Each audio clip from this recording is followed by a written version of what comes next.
ರತ್ನ, ನೊಂದ್ಕೋಬೇಡಮ್ಮ. ನನ್ನ ಗಂಡ ಅವ್ರ ಮೇಲಿನ ಕೋಪಕ್ಕೆ ಎಲ್ಲೇ ನಿಮ್ಮಿಬ್ರು ಒಂದಾಗಕ್ಕೆ ಬಿಡಲ್ವ ಅಂತ ಹೆದರ್ಕೊಂಡ್ಬಿಟ್ಟಿದೆ. ಅದು ಯಾವ ದೇವ್ರು ಕಂಡುಬಿಟ್ನೋ ಏನೋ, ನಿಮ್ಮಿಬ್ರಿಗೂ ಶಾಸ್ತ್ರ ಅಂತೂ ಆಗ್ತಿದೆ. ಅದೇ ನನಗೆ ಸಮಾಧಾನ. ನೀನು ಸಮಾಧಾನ ಮಾಡ್ಕೊಮ್ಮ. ನನ್ನ ತಂಗಿ ಈ ಪರಿಸ್ಥಿತಿಲಿರುವಾಗ ನಾನದು ಹೇಗೆ ಹೋಗ್ಲಿ ಅಂತ. ರತ್ನ, ನನ್ನ ಗಂಡನ ಬಗ್ಗೆ ನೀನು ತಿಳ್ಕೊಳ್ಬೇಕಾಗಿರೋದು ತುಂಬ ಇದೆ. ಅವನ ಕೋಪಕ್ಕೆ ನಿಮ್ಮನ್ನು ದೂರ ಮಾಡೋದಲ್ಲದೆ ಯಾವತ್ತೂ ನೀವು ಒಂದಾಗದೇ ಇರೋ ಹಾಗೆ ಮಾಡಿಬಿಡ್ತಾನೆ. ಆದರೆ ನಿಮ್ಮ ವಿಷಯದಲ್ಲಿ ಆ ಥರ ಆಗಲಿಲ್ಲ. ನನಗೆ ಅದೇ ಸಮಾಧಾನ. ದೇವರಿದ್ದಾನಮ್ಮ, ನಿಮ್ಮ ಅಣ್ಣ ಇದ್ದಾನೆ.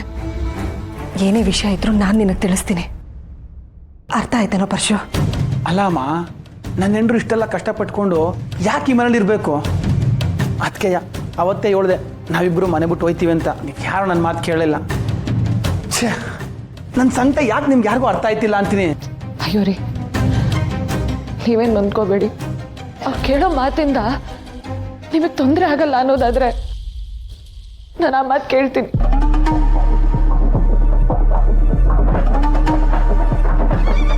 ಬಲಿ ಕೊಡೋಕ್ಕೆ ಅಂತಾನೆ ಒಪ್ಪಿಸ್ಕೊಂಡು ನಿಮ್ಮನ್ನು ಕರ್ಕೊಯ್ತಾ ಇದ್ದೀನಿ. ಅದಕ್ಕೆ ನೀನೇ ಒತ್ತಿಗೆ ಕೊಡ್ತಿದ್ಯಾ? ನಡಿಲಿ ನಡಿಲಿ ನಿನ್ನ ಮರಣ ಯಾತ್ರೆ. ಇಂದೇ ಡೌನ್ಲೋಡ್ ಮಾಡಿ ಮತ್ತು ನಿಮ್ಮ ನೆಚ್ಚಿನ ಶೋಗಳನ್ನು ಆನಂದಿಸಿ.